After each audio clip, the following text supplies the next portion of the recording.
before is around, the lead people to presenter, Professor Shola Olorunfemi, Dean, Postgraduate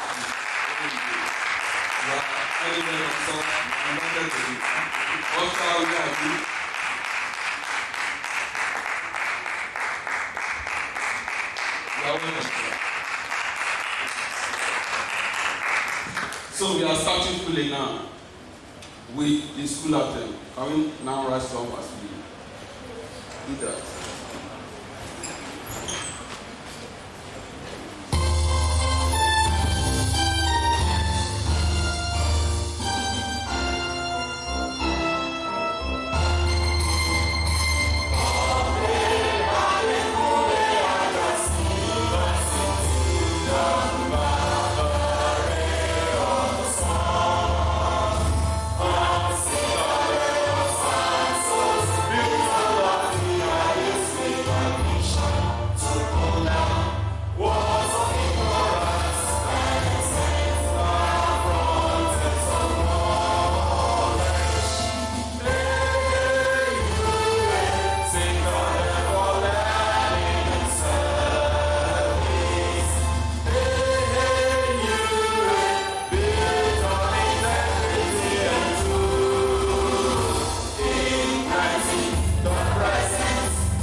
Thank you very much. You have your seat.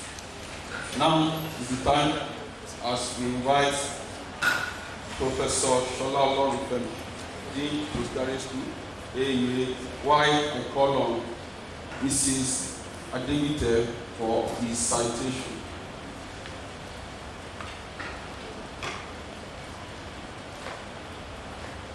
Check it down.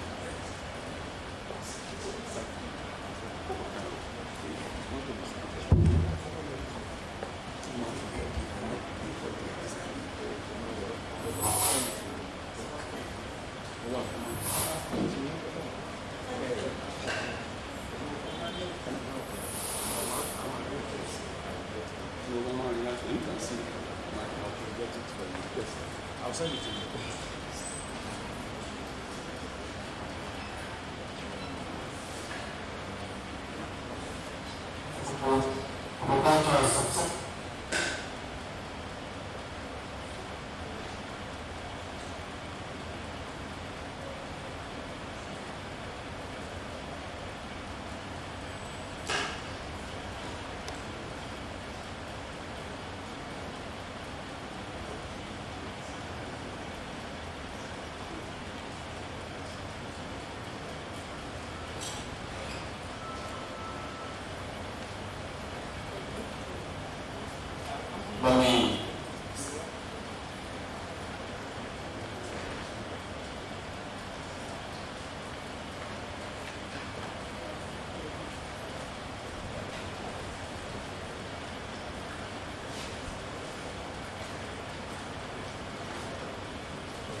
So, good morning, ladies and gentlemen.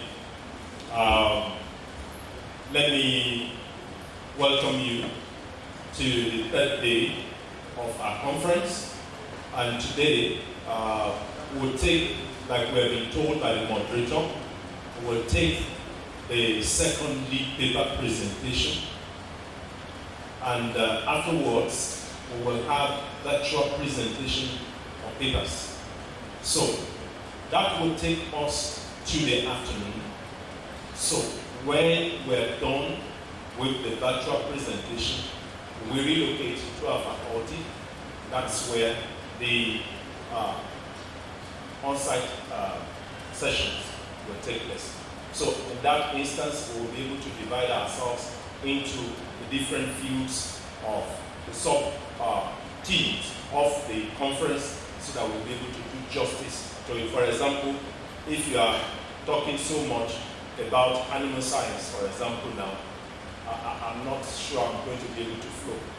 But if it's anything that has to do with plant science and forestry, then my strength can be brought to bear, and so for several of us. So that's the essence of having the sub-teams, and the different papers in those sub-teams will be so presented. So today, well, I just want us to, because it's purely, yesterday was mainly a kind of a ceremony, but today we will begin to deal with the issues of intellectual issues and research and development. So I want us to be very much alive to our presentation, and I know we're going to have a very great time together.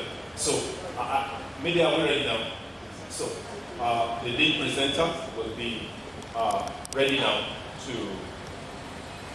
So Ms. Sadimite, you can come over now to take the citation while we can take the lead paper quickly, then we can go to that presentation. So you can take from the person. Thank you.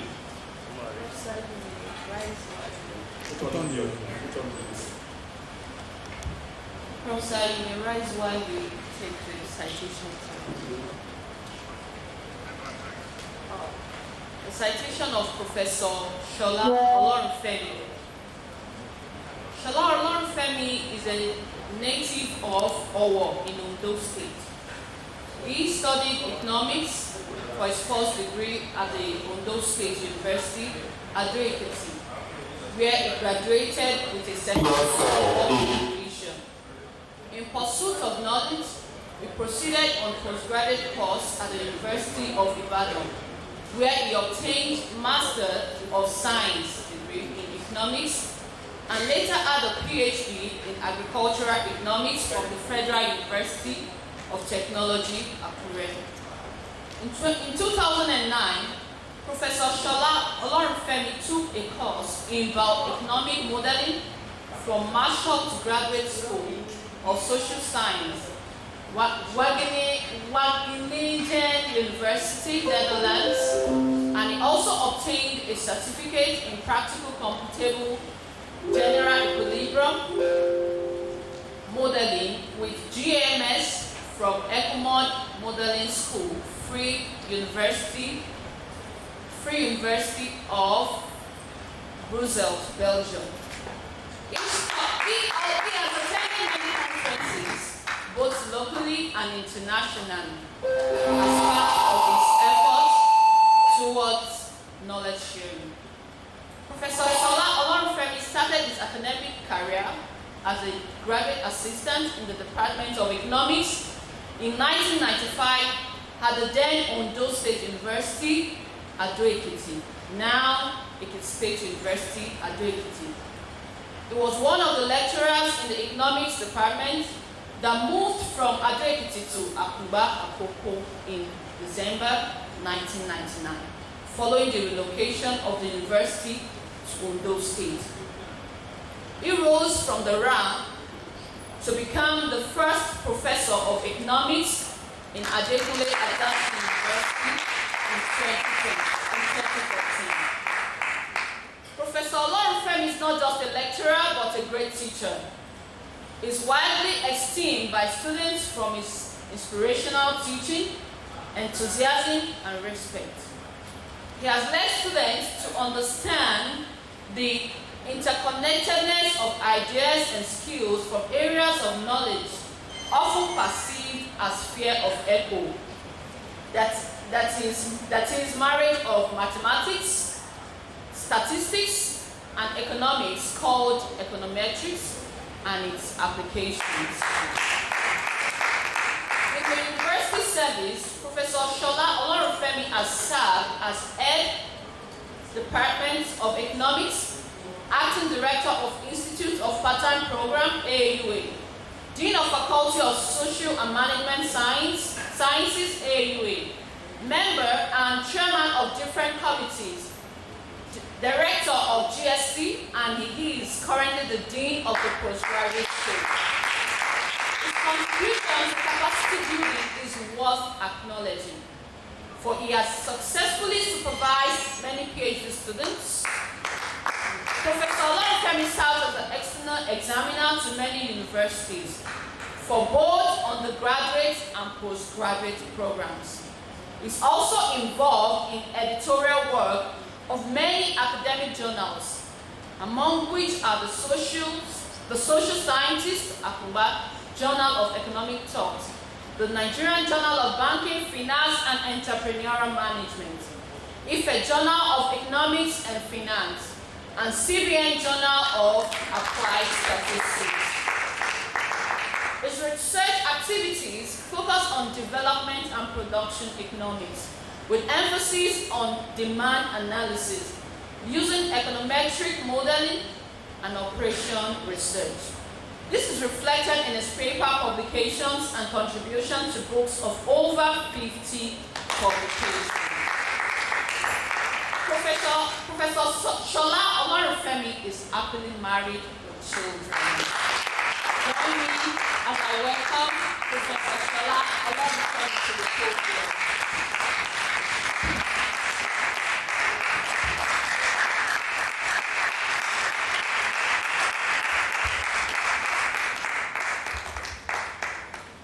Thank you, sir. When you are in the garden, we are senior professors to stand up, to clap for you, then your head will just swell up. So I want to appreciate that. I want to appreciate my friends, the dean of the Faculty of Agriculture, highly cerebral person. Thank you, sir. Well, I will not expect anything less from you, because you have Baba Uya, you have my Oga, and we have Olaniyan and every other person. Yeah. Where are the professors in that faculty? I can't see. There's no professor apart there. Professor Karim. Just left off now. So I want to appreciate you, sir. I'm highly enthused to be invited here to give a talk on this topic.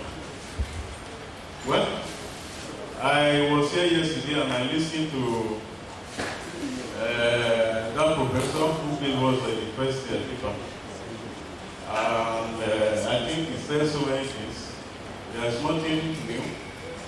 I'm not here to be working econometrics on the board. But at least I have an idea of what agricultural economics there is.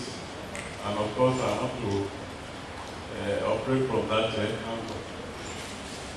Well, let me start by saying that, right from the creation of man, we have been talking about food. If you open your Bible, I'm sorry I'm not a pastor, but I'm a believer of God. If you open your Bible to the book of Genesis chapter 2, verse 9, you see the relevance of food there. So that is to tell us that food started with the creation of man.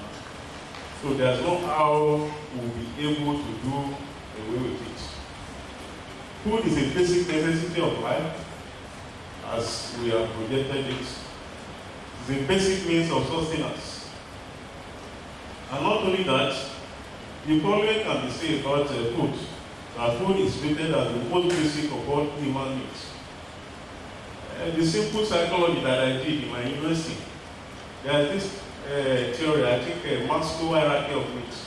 If you look at it, we have 5. But the most important is what it refers to as the physiological needs. And under that, you have 3 different things: food, water, sleep. If you don't eat, then you are a dead person. The energy in you, my thing, will not be there. So the impact of that is that whether we like it or not, we must eat. If it is out of our way, then death will just comes in. Man need food for life sustenance. The need for food security becomes pertinent as it eventually affects the nation's productivity and growth. But let me say this. Before we continue, let us understand what food security is. We are going to identify some important variables so that we'll be able to know what we are actually doing. Food poverty or food insecurity is the state of being without access to food. When you don't have food to eat, then that is what we call food insecurity. And of course, if you look at that simple figure that we have there, we call it figure 1. You see that figure is just trying to show what we refer to as a vicious cycle of food insecurity. Theory that I use in one of my publications. And believe you me, if you look at it very well, there's a kind of circular constellation of causes. A situation in which one problem leads to the other. Look at it. If you start with food insecurity, automatically there will be sickness. I mean, when there is sickness, then there will be non-productive life. And if that is the case, the GDP of that country in question will just collapse and nothing will happen. So that is just a simple, so just to show us that food is very, very important. From that diagram, we'll be able to see that without food, please, the next slide. Without food, security, poverty deepens. Inequality widening and social unrest can increase. That's of course the reason why Nigeria is passing through problems these days. Majority of our, if you go to the village or downtown, you will know that poverty is dealing with people. We are very lucky at the end of the month, we will receive salary. You have something to put food on your table. But how about those people who cannot afford anything? You will imagine what they are passing through. So malnutrition and hunger reduce physical and mental capacity, affecting school performance, work efficiency, and innovation, all of which are vital for development. A hungry population cannot sustain growth. Is it possible? No. A hungry population cannot sustain growth or contribute meaningfully to national progress. And of course, a hungry population is hungry population. So food insecurity will lead to higher import bill. When food is not available in a country, then that is a pointer to the fact that such country must be ready to expend much. I mean, to buy food from overseas. And in doing so, then you have to part away with your money. That is it. Higher import bill, straining foreign exchange reserves, and weakening economic growth. So that has to do with food insecurity. Let's try to look at what food security is. What we have considered is food insecurity. As we have said, food is a cornerstone of sustainable development. There is no how you can be talking of sustainable development when there is no food. Even though we have to even forget sustainable development. When you have food, talk of development. Before when there is no development, what is there for you to sustain? It's not possible. So food security is a complete reduction in starvation and hunger. The World Bank 1991 defined it as a condition where everyone has access to sufficient food to live a healthy and productive life. Today we are going to know the real meaning of what food security is. According to the Food and Agricultural Organization, FAO, 2006, food security exists when all people at all times have physical, social, and economic access to sufficient, safe, and nutritious food that meets their dietary needs and food preferences for an active and healthy life. Beloveds, if you look deep into the system Nigeria, you realize that hunger is really ravaging us. You may not believe. Hunger is really ravaging. Worse, there is no end in sight unless people like you will be able to bottle up, tighten your belts, and do what you are not trying to do, so as to be able to build this country out of the wood. So worse, there is no end in sight, as the latest forecast of FAO 2022 strongly projects that Nigeria effort to achieve zero hunger by 2030 has been seriously undermined. Several reports show that many Nigerians are food insecure. FAO 2024 show that 26.5 million are vulnerable, whereas UN reports put it at something above 33 million.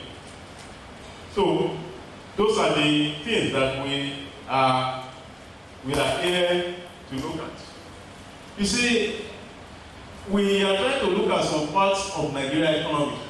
Now that we have been able to know what food insecurity is, and of course what food security is, it is important for us to identify some facts about Nigeria economy. The first something that we have shown here is the one that has to do with the fact that many people in this country are food insecure.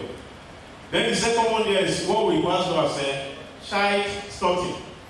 When you are talking about that, you are talking about different levels of malnutrition. You see, there are different types of malnutrition. You need to go to, probably we are very lucky here, probably because of some level of education that we have. But please go to some area, you know what is really happening. So child stunting remained very high. The child stunting was put at 36%, making Nigeria one of the countries with the highest absolute burden of stunting.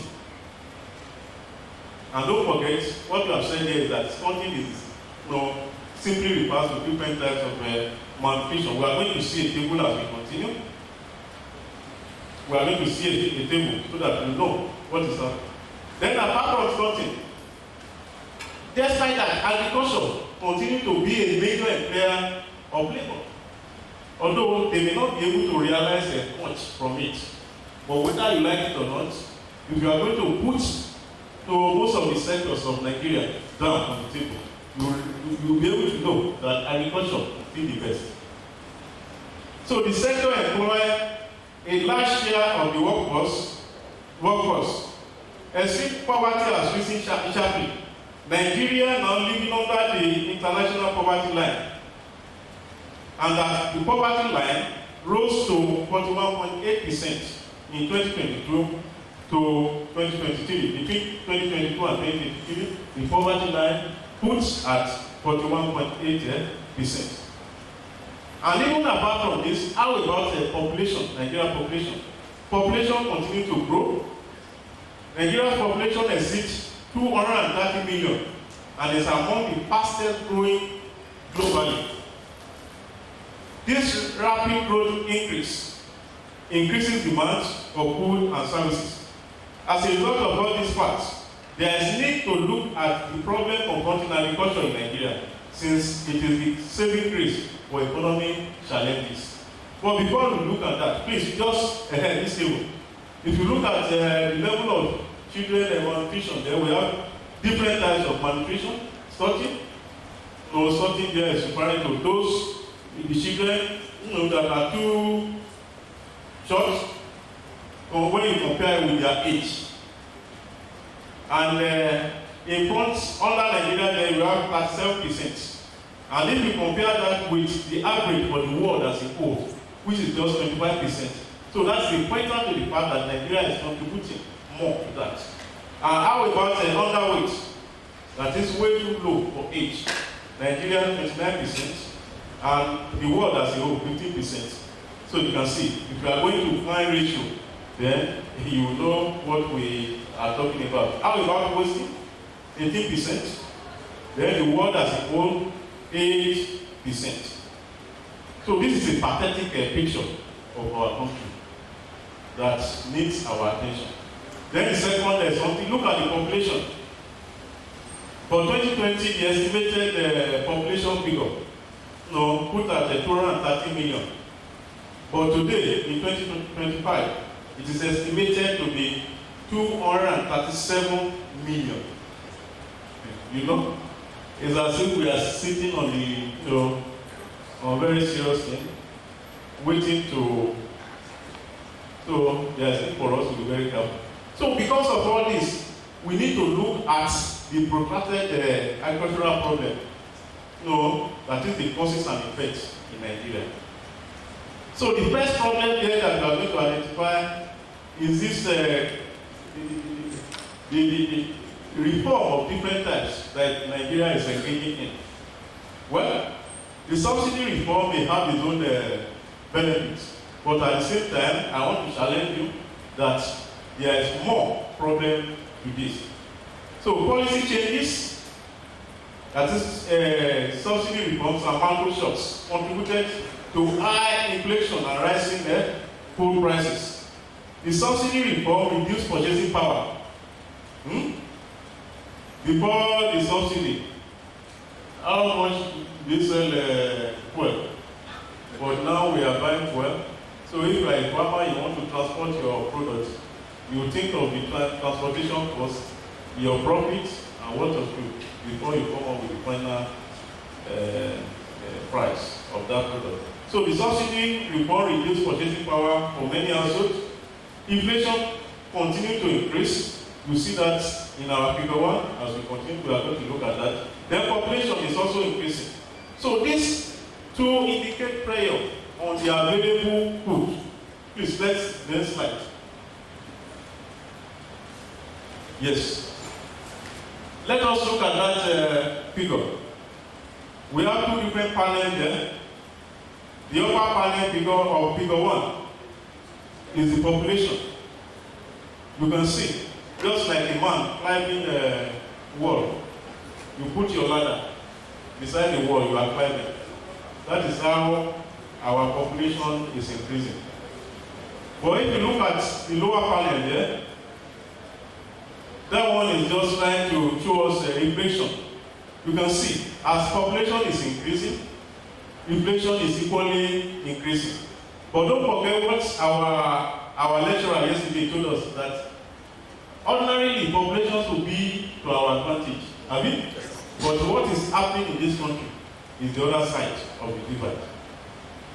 So, from this diagram, as population is increasing, we can see at the upper panel of the figure. Then what happened to what we have at the lower panel? Inflation is equally increasing. So the implication of that is that as population is increasing in Nigeria, inflation is increasing.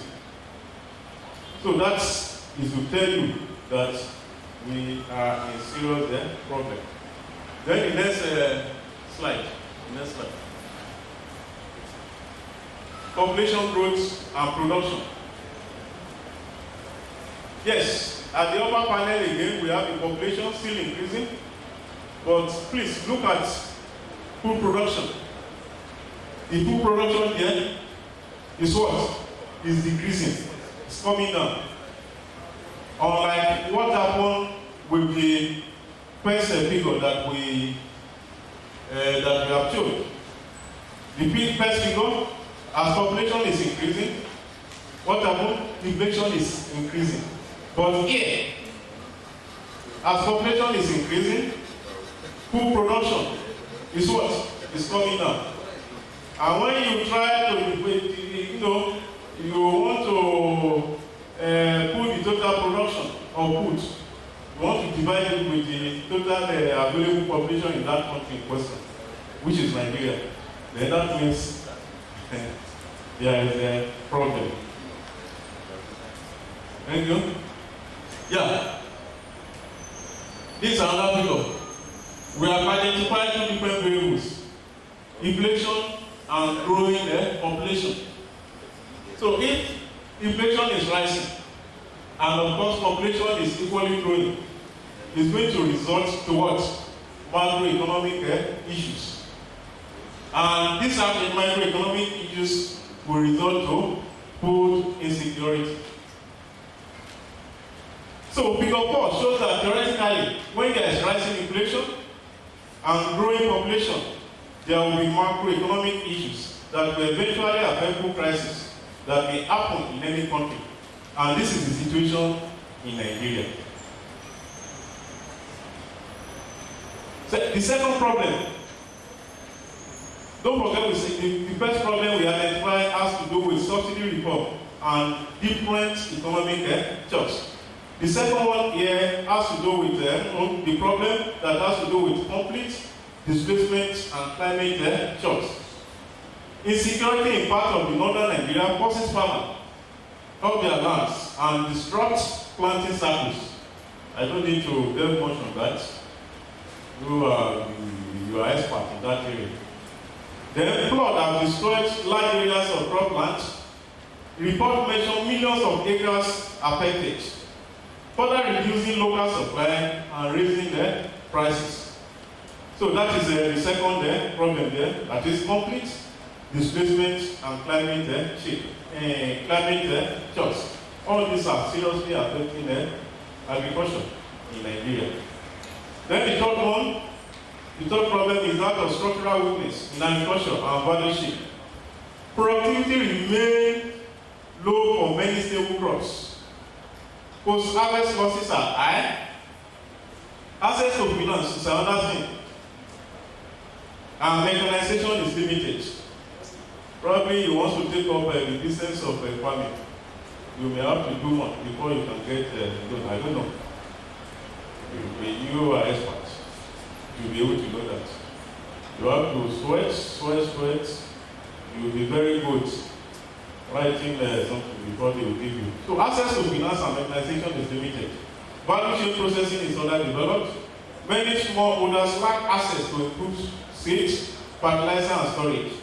All this will affect agriculture production, productivity.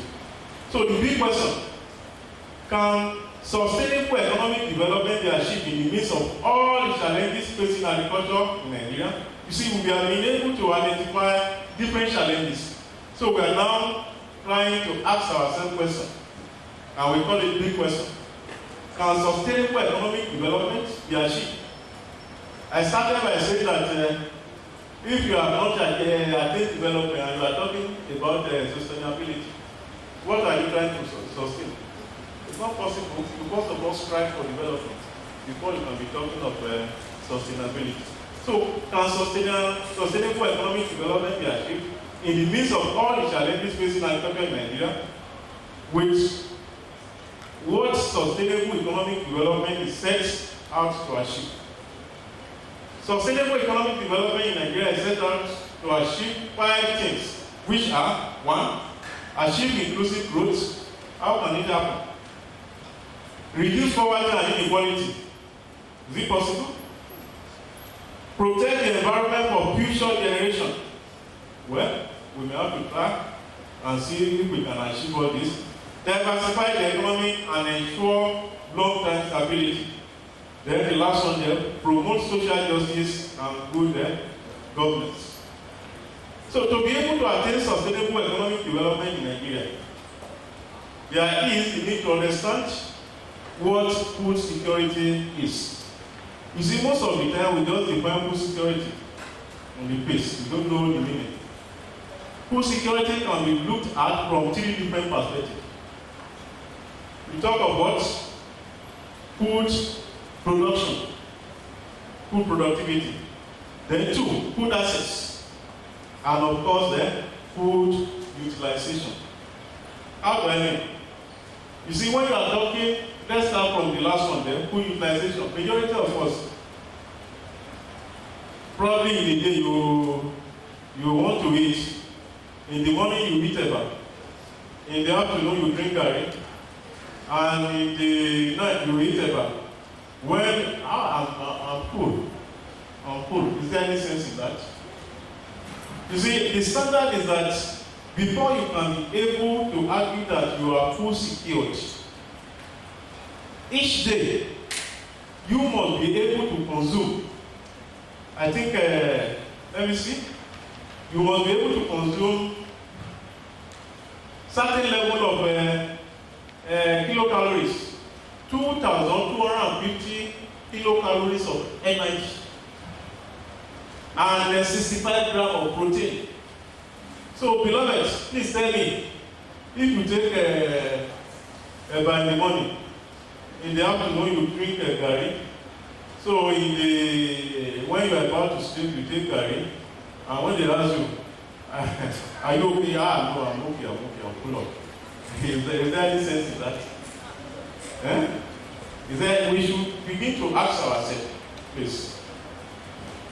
We should begin to ask ourselves. So to be able to attain sustainable development, there is need for us to understand interrelated dimension of food security. Food security problem can be simplified by focusing on 3 distinct but interrelated dimensions, which include food availability, food access, and food utilization, as I've mentioned. So according to you say, we are going to pick it one after the other. Food availability is achieved when sufficient quantity of foods are consistently available to all individuals within a country. Such food can be supplied through household production. In my backyard, I have, I don't know how I describe that. Is that probably smart farm or I don't know. You will have to correct me. And I have all this cement bag that I plant. So household production, other domestic outputs, commercial inputs, or food assistance, extra. So that has to do with food availability. But the extent to which we are making use of that is subject to doubt. Then the second one is what we call food demand access. And beloved, 2 different things are very important when you are talking about food demand access. Please listen to me. Before you can talk of food demand access, you must be able to talk about your income and of course prices of the food item. So in Nigeria, where you will not be paid on time, you will not receive salary, not in our school here, we are really trying. Have you? So when you will not receive income, and of course prices jumping up. So that means there is a problem. We might not be able to meet up with that aspect as well. Food demand access. Are you okay? Then the last one is what I first of all mentioned, that is food utilization, which is the proper biological use of food.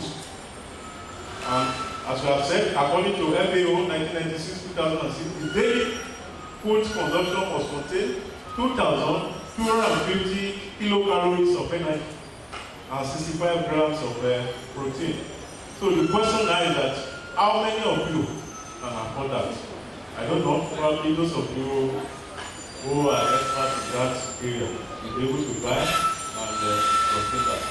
So that is, there is required amount of carbohydrates and protein food to be consumed in a day. But what people are saying is, don't worry, let me borrow Yoruba style of my friend. Don't worry.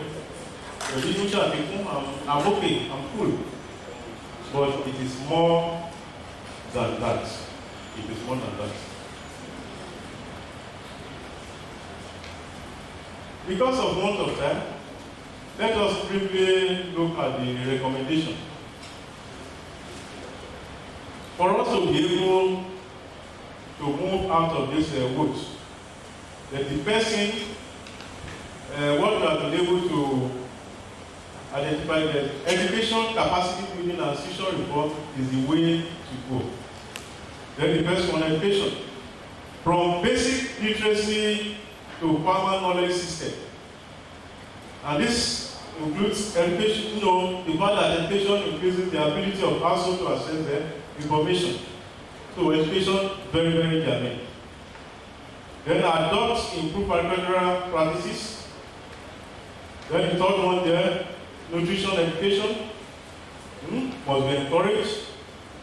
Then integrating agricultural curriculum and vocational training into formal and non-formal education. That's exactly what our professor yesterday mentioned. Include youth program, great pathway out of poverty. Then the second one here is capacity building. Capacity building, strengthening technical skills. And this can be in form of soil management, pest control, climate, then smart agriculture, then business skills, e.g., record keeping, and disaster response. Government can be ready to attend and give information concerning impending disaster. Then the third one there, institutional transformation, such as market regulation. So I don't know, before now we have what we call a market board that's trying to eliminate all these middle people. But I don't know, what is in place now? Do we still have it? We don't have it. Then strengthen monitoring, evaluation, and of course, early warning system. Well, we are not interested in rhetorics.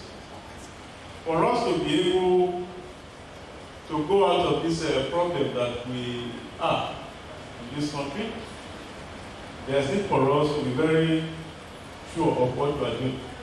We must be ready to improve on our agriculture. Let us look for a way through which we can jack things up so that things will continue to flourish. So let me conclude by saying that food security is both a goal and of course a condition for sustainable development, because it is not possible for us to be talking of sustainable development if there is not development in the first instance. So thank you and God bless you.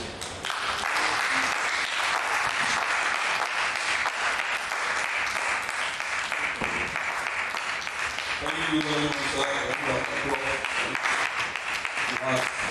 Someone without very well, who courses the topic, what food security is to sustainable development, the role of education, capacity building, and institutional reform in Nigeria. Thank you very much, sir. So, in the section of question and answer, we have one question. Can you raise up? Signify if you have a question. 1, 2, 3, 4. Who else? Don't kill me with your question. I'm not getting out. Anyway, Prof, we have to answer. Thank you. Thank you very much. On behalf of the faculty, I want to thank you, Prof, for let me also say this. I made a bit verbose with praise, because as he started the paper, I now asked myself, I didn't look at this topic very well. All we have had before was the A part of the T of our conference. This is the B part on food security, the sustainability of food security. So, LOC, thank you for that wonderful work. Our pre-conference professors, thank you very much. And you can see your hand in some of these things. While you were there, and while the lecturer was on, distinguished professors, Professor Lockham came in. Prof, you're welcome. Baba Fageni Osokeni, the Dean of the Faculty of Environmental Design and Management, also Keperos. Thank you very much. And like I said, when you were not around yesterday, he came in from Lagos yesterday and I said, I must be here. Our comradeship is deep as a dean in the university, and we hope that it will continue on and on like that. So let me come to my question. Thank you, Professor, for, like you said earlier, I also did not expect anything less from you because we know what you can bring to the table. Now, I want to bring your attention to certain things. LOC Chairman, you wait because I want him to be able to respond to this. Now, can food availability really be achieved? Sure. Going by your definition, that food availability has to do with food being available to everybody within a country. Because in a place like US, there are hungry people, there are homeless people. Even in Europe, the only place where even there are hungry people in Asia, because I lean more to Asia than other places. Now, they are allowed to eat as much as possible. If we're having a program in several Asian countries like this, you are allowed to eat and eat, but you must not take home. If you take home, you can be prosecuted and go to jail. So, in fact, there was a study then to look at the quantum of food that get wasted from their programs. Once they hold programs, in their buffet, they will have mutton, have beef, have all manners of food. You can eat as much as possible. So, is that possible, Prof? The other thing is that you talked about food preferences for an active and healthy life. In a place like Nigeria, how do we have food preferences? Because, for example, another thing that has also impacted negatively on that food preferences is the issue of acculturation, really. We have imbibed the wrong culture. If you ask an average of our students their food now, they will say Indomie or spaghetti.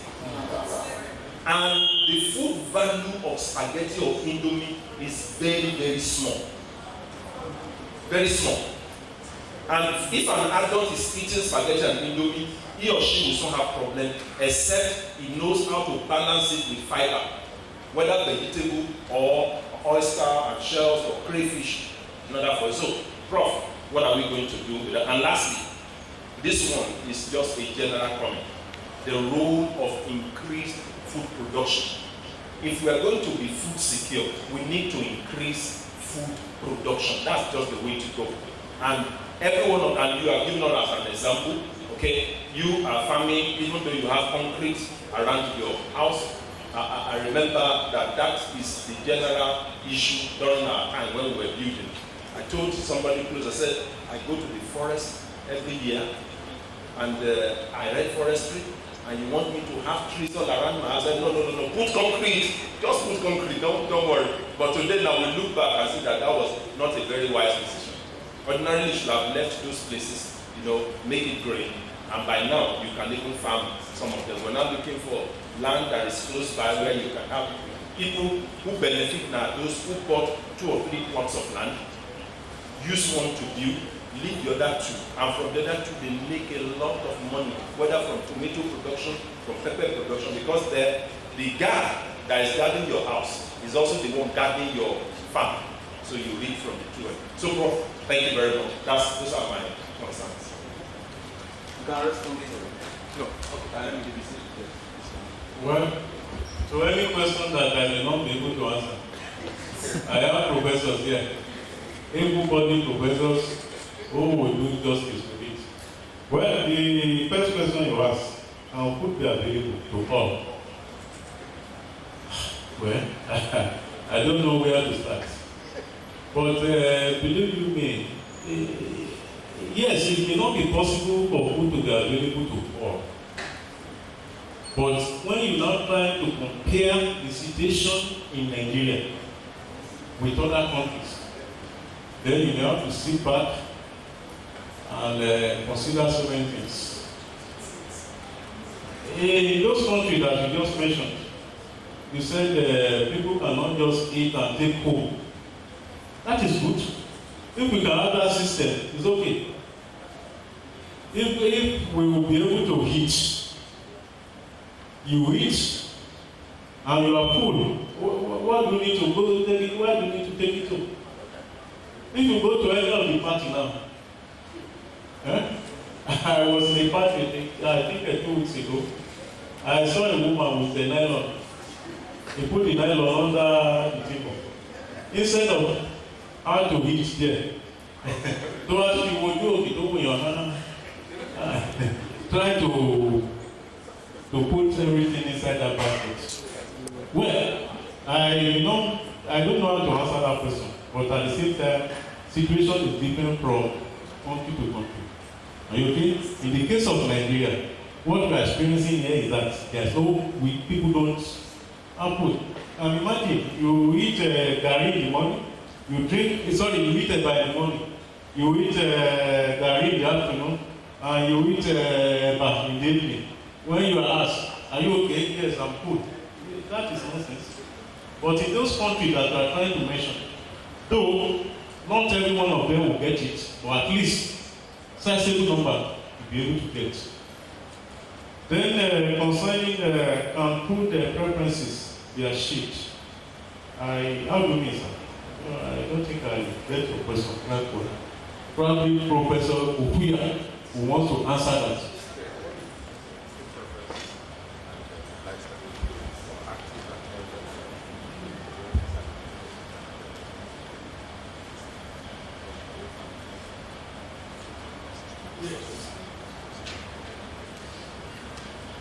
Yes, one professor wants to answer. Yes, I know Professor Fabio should be able to. It's a food scientist. He's a food scientist. Thank you, sir, for this presentation. You have thrown much light, especially into the economic aspect of the food security. Food preferences is that the food is available. They are rich in terms of nutrients, but you may prefer one to another. But yes, your choice will be different. For example, we may have baked beans, we may have our own cowpea. They supply protein, but you may prefer the baked beans. They are still going to give you, yes, but your taste is what dictates your choice. I'll have that in various categories. My own comments are in all this that you mentioned part of it in past, like for example, that is eating food that are not balanced. So it is still part of food insecurity, even among us that are different. See, and it manifests itself in not enough capacity. For example, you may be able to sit down to do some work or to read for about 10 hours. But if you are insecure, you will discover that you have to stand up every 5 minutes and it has to do with our it has neurological effects, our stability to be able to really sustain and work and have instinctive thinking. So, thank you. I think we can go to number 2. I will come and learn more, sir. I will come and learn more. Okay. The last question. The last question. Yeah, I want to ask. You want to ask a related question to what Professor Badamusi has. Thank you very much, sir. The general impression is that the northern countries are more food secure than the southern countries. When you have USA and some other countries, Canada and some other countries. Or in Europe, the reality is that it's only Netherlands. Sorry, sir. Are you referring to northern part of Nigeria? Northern countries. Okay. But in reality, Europe, I mean Western Europe, it's only Netherlands that has achieved full self-sufficiency over so many years. So, like I said, the impression is that the southern countries have not achieved full sufficiency. But we have Brazil. Brazil is doing very, very well in food production. So my question is, at what level do we say a country has achieved food self-sustainability? What is the level? Is there a standard aim of determining whether a country has achieved food self-sufficiency? Thank you. Thank you, Prof. Holland, yes. From all indication, we can give it to them. But Brazil is shaky because you know that this development goes side by side with poverty in Brazil. You still have some people who are poor and food insecure. But generally, if we want to, I don't want to legislate too hard on this, but I think there's a percentage that we can really say that, for example, if more than 90% of a population are food secure with the correct food preferences, like the Prof rightly said to us, you know that it was when I was away from Nigeria, in one place, I ate more than 14 different varieties of rice. Dr. Shekita is here. We went together. More than 14 different varieties of rice. And also, even here in Nigeria, if you get to Ibadan, in Bodija market, you see Oloyin, Olo, Ife Brown, Shokoto, Daura, different varieties of cowpea, and all of them are different. If you want cowpea that the sugar level is very low, you go to Shokoto. Those are the preferences we are talking about, and it's part of food security. Now, for example, if you want to do moi moi, you don't use Oloyin to do moi moi. In fact, you use the white one to do, because the protein is in the cotyledon. But for the brown type, the protein is in the coat. And you must understand, those are some of the things we must know, and those have to do with preference. So for us here, yes, Holland, it's been reported, but even in the US, there's some measure, or even though they also have some measure of food security, but it's not all. Because some of the food that they eat, you see that eventually it has some health challenges for them. Too big, too fat, and there are issues that have to do with those crises and all of them. So that's what I can do to help my friend. Thank you, sir. I know you are satisfied.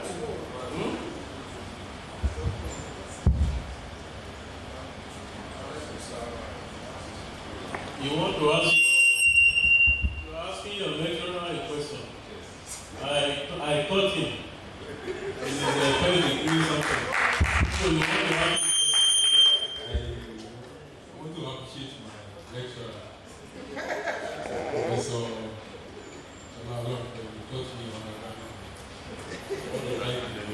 otherwise, I will withdraw your.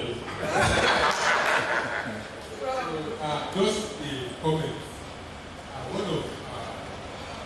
One of the micro effects, to set subsidy and what have you. And I want to draw us also to the point of corruption. Corruption is also one of the challenges facing the agricultural sector. Corruption in management of agricultural products, what have you. So my simple question is that how can we tackle corruption in the agricultural sector to significantly reduce food insecurity? Thank you, sir.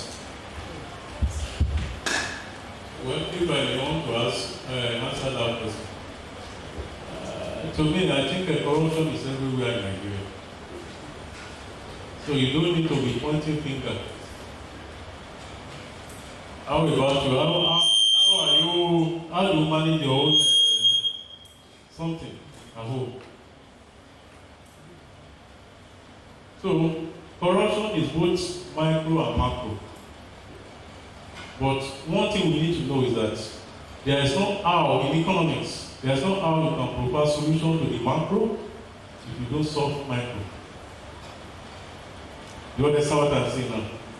Because each sector of the economy we need to manage well. So if you are talking of corruption, as it affects agriculture, then you must be able to talk of corruption as it affects other sectors. So there is need for every one of us, as individual, as government official, to be able to speak to our mind, so that aspect. Nobody can, I don't think we can, probably proper monitoring, but can government of Nigeria monitor it? I don't know, unless you become one of the senators, probably you bring in new things to the Senate. So I don't know. So I don't know. Corruption is everywhere. So we must be ready to address our minds. Let us solve the micro problem so that we can go ahead to solve it at that level of government. So that is it. Thank you. Thank you, sir. Welcome. Thank you, bro, for that presentation. So, I wanted to ask two questions, and I asked one, but in addition to that, one of the things that was raised during the lecture was the fact that the population that we are supposed to be a benefit to us, and it ought not to be a negative side effect. And it's a very big challenge in agriculture business. And you can imagine having a land, expert of land as big as this one, and you call the laborer to come and collect, and you will say that, if I'm not playing by you, that's 50 mil, 50,000. And these days, because of the economic challenge, we do go to neighboring countries to go and bring workers. But those workers are not forthcoming because of our exchange rates. They will tell that, how much will you give me? Now we are looking inward to go and bring the ladies. I'm sorry if I don't want to. The people from Bende and the likes. And one of the major problems is the issue of workers. And the population is not giving us that kind of benefits that we need, that we ought to have access. Please, how can we work around these issues? Because, to be sincere, sir, government are trying when it comes to mechanization. So many implements have been imported in order to reduce all of this, to address this challenge. But still, we are still having problems. And it's a very big challenge. People with good ideas, people with funds, people have money. But to give the money out for people to work, part of it is corruption, which you answer. But how can we go about these things? So that's one major problem. I know that we are having. If we are talking about the development and food security in Nigeria, if you give them job, if they are not there, they will tell that they are finished the job. But by the time you pay them and you get there, you discover that 90% of the work has not been done. And keep on spending, and people kept on moving out of agriculture. Please, sir, how can we address this issue while we are talking about food security, food development, and security, sir? Thank you. I think the new government, the government of question we are trying to ask has to do with the fact that there will be need for us to speak to our minds. When you employ people, they will not work. So that means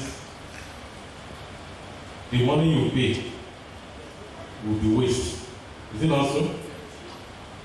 To me, I think if you want to look at it from the government sample, one of the major problems we are having is that we don't do follow-up. I want to give an example. You see, I live in Akwekiti. There was a time Governor Fayemi now was there. He gave out the road that led to my area. You see, the man on that very day, he came there to set the work on. But before he left office, he did not show up again. And that place was not done. You see, one of the problems we have in this country has to do with follow-up with what we are giving out. See, we must be ready to follow up with everything, to monitor. That was why, I mentioned monitoring in my presentation. We need to monitor things. When you give out things, you must be ready to monitor it. Then I want to ask a question. You see, majority of us here, we are in the Department of Agriculture. If you want to be sincere, how many of us practice small agriculture in our house? How many? Do we practice it? I'm going to ask you. Sir, yes. Do you practice? Do you have farm? Not farm. No, it's backyard. I will come and check. Okay, I want to talk. Please give the mic. That question is the essence of this conference. That is what this conference is actually addressing, so that there will be less harm, less involving people. If there is AI, if there are some things we can do, you don't need people to come and help you. And yesterday we talked about clearing the weeds. See, and there are so many other things that you can do in AI. In my area, for example, in production, if you are producing bread and you are not there 24/7, I'm sure you are going to end up losing. But if the mixing and the that AI will not be stolen. Yes, you will involve less people. Yes, and then you'll be able to actually do the production with less handling, and then it will be profitable. Yes, that is the essence of the smart agriculture that we talk about. Thank you. Moderator, let me just say this. And I'm going to respond to Dr. Oluwalade and Dr. Oyedokun's question to them. When we talk about corruption, I don't want us to look too far away. And I don't agree that every Nigerian is corrupt. I don't agree. Because wherever you are, do the place. I am not involved I'm not the VC. The VC is handling where the government has put in. But I'm the Dean of the Faculty of Agri. I will handle Faculty of Agri. The HOD should handle the department where he or she is head. As a lecturer, the course that you are teaching, handle it. If there is no corruption at that level, no corruption at the department level, at the faculty level, there will not be at the university level. Now, I'm glad the representative of TO is that he was not there yesterday. We were told to do 5 hectares to plant cowpea. When the idea came, it was already in September. And we could have said that it's not possible. And said that, okay, come on, this thing that they said we should do, let's do 5 hectares. Let's do 1.5 hectares. Don't worry, they said, don't worry, we'll do. That's where the corruption starts. But said, no, we insisted that the 5 hectares will be done. And when we're talking about the issue of labor, if we had waited for the labor of the university, we would have failed and failed fantastically. At the point, some of them wanted to hold us to ransom. But we said no. See, there was a time we put 2 tractors working on the field at the same time. I was with him, he was there, Oguyemi was there, all of us were there on the field. When I leave one side, we'll go to another side just to get that done. There is a way, and talk about the issue of monitoring. Like some of the students know, there is no Even if I'm in suit, I can enter the forest. It doesn't have anything to do with me at all. I will enter. There was one day, the place was bushy, and when I entered, you know that elephant grass, it has dust. The dust choked me by the time I got home. You know, I was just going in, but by the time I got home, I knew that the dust had entered into my nostril. I could not breathe in the night. It was a serious issue, but those are some of the hazards of what you do, but we have to insist. So the issue going forward for food production is that we must embrace mechanized farming. Slashers. If there's a place where you can buy the hand-held slashers, what 10 people will not do in a day, slasher can do it in one day and do it better.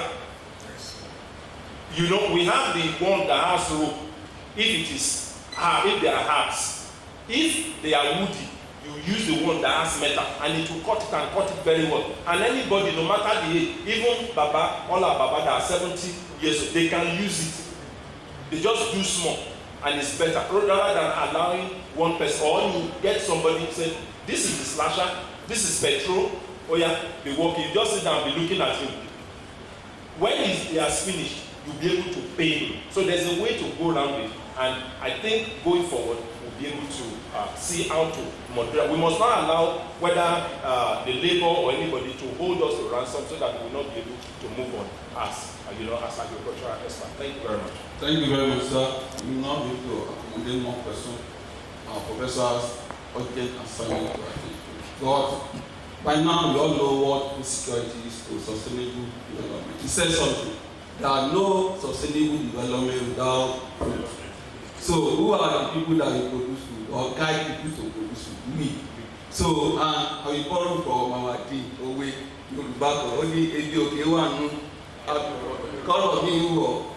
so, meaning that is when we are well fed, we have food access, we can access food conveniently, and we make it available, and we now utilize it. We utilize it the way it should be before we can have sustainable development. Thank you very much, sir. And you are made for that insightful lecture. Really well, sir. Okay. So, once again, on behalf of the faculty, Prof, we thank you.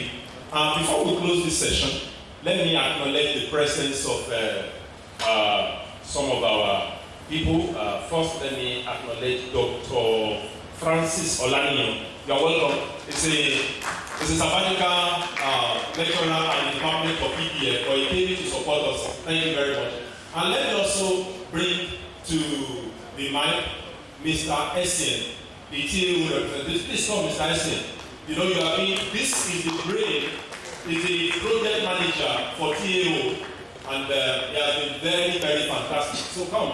Actually, if you had come earlier, I would have allowed you to stay in front, but I know you're kind of person. Just say something.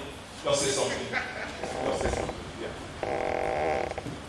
Thank you so much, Professor. Good morning, or are we now? Good morning. Yes. Good morning, everyone. You came from Europe, Papi. Thank you for this opportunity. I want to thank the school, and also I want to thank the VC. This project was designed by the governor of Ondo State. So when we went to meeting and we discussed about how to empower students. So, and he embraced the project and said, okay, we should go ahead with full support, and with support of the VC, we were able to launch. And also I thank my MD, Mr. Femi Adeliyi, because he is a very rugged farmer, let me put it that way.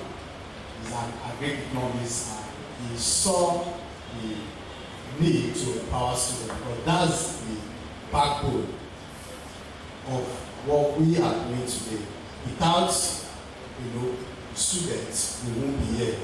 So we want a situation whereby not just having the knowledge, we want them to be able to understand agribusiness properly while they are in school, and introduce them to markets. So if they know how to start earning, while they are in school, that will encourage them to go into agriculture by the time they become graduates. So that's one of the reasons. And also, there are new innovations that they might not be conversant with while in school. So in the process of going through the empowerment project, we also want to expose them to this new innovation to make the work easier, and also to expose them to processing, because mostly farmers look at just the production aspect of it. We forget to look at adding value to it to increase our revenue at the end of it. So that's why we are here. We are here for them. And once again, I say thank you to the University of Agriculture. They are just for this great opportunity to be in your midst. Thank you. Thank you very much. So this session is over now. We want to start the virtual presentation. So, and I know that our online participants are ready. Are they not? Are they? Okay. So, moderator, yes, so you can bring in those who will be able to do that. Now, before I will go, two of our professors came in. Okay, Professor Idoko is coming in. Professor Sheku Mande, former